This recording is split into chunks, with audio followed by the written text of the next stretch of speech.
This week's Torah portion begins Vayedaber Adonai el Moshe Achrei mot b'nei Aaron.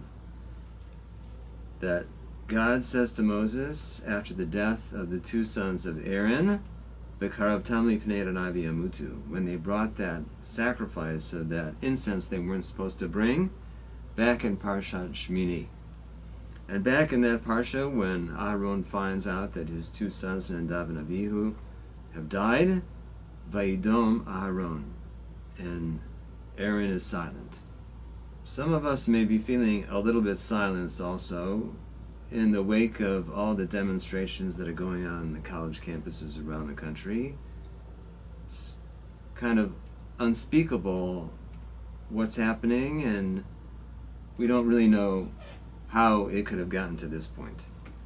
But fortunately, some of our government leaders have spoken out. President Biden came out and pronounced that these demonstrations are unlawful, and we're very clear about that. Congress passed a bill which broadens the definition of anti-Semitism, which hopefully will protect our students on the campuses and more broadly as well. On to the Senate now, and we have hopes that it will pass there. These are good signs for us that our government is taking steps to protect the Jewish people. Because not too long ago, we didn't have such protections here in this country, and especially in Europe. We can look back to the times of Achashverosh in Persia, when Haman wanted to destroy the Jewish people. It took Esther to speak up and protect us. But we've had experiences of being persecuted for many, many centuries throughout the generations, from the time that the Romans destroyed the temple in Jerusalem, all through Europe, culminating in the times of the Nazis and the Holocaust and the atrocities of that time. However, times are a little bit different now, and we think we had reached a new era until October 7th. And then, only a few days after that terrible massacre, demonstrations across the world, tens and hundreds of thousands of demonstrators coming out calling for the genocide of the Jewish people in Israel, wiping them out with the refrain from the river to the sea, replacing Israel and the Israelis with the Arabs from Palestine. In our Torah portion, we have this famous Yom Kippur ritual, which includes these two goats. And one of them, the more familiar one, is the goat that we call the scapegoat. There are two goats that are chosen al shnei sirim goralot. Goralacha la'Adonai, one is chosen as a sacrifice to God, v'goralacha la'Azazel. And the other one for Azazel, or to Azazel. And Rashi explains, with the help of the Midrash from the Sifra, that Azazel is actually a place. Hu har oz v'kasha. It's a very hard, rocky mountain.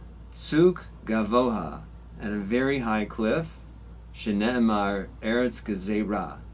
It's a land that is cut off. Chetuva. This idea of the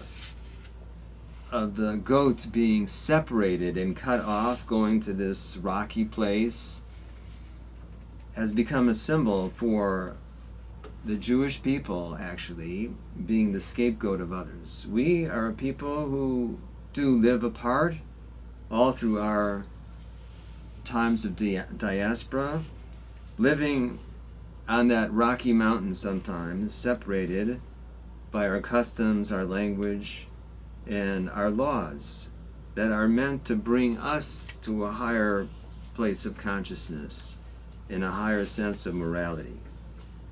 It is also in this Torah portion that God instructs us to live in a certain elevated way according to the laws of the Torah.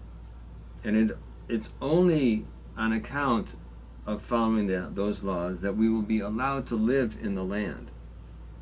And the Torah says, v'chai b'hem, that we should live by those laws, to live and not by them. This is like the watchword of our people in our Torah, to cherish life and to sustain life. Hamas, on the other hand, tells their people that their goal is to retake the land and that their people are to die for their goal. So to the college students on the campus, if you're really about preserving human life, really about life, then call on Hamas to surrender. We will continue to live. May the light of the Torah come to those who live in darkness. Wishing everybody some peace on this Shabbat.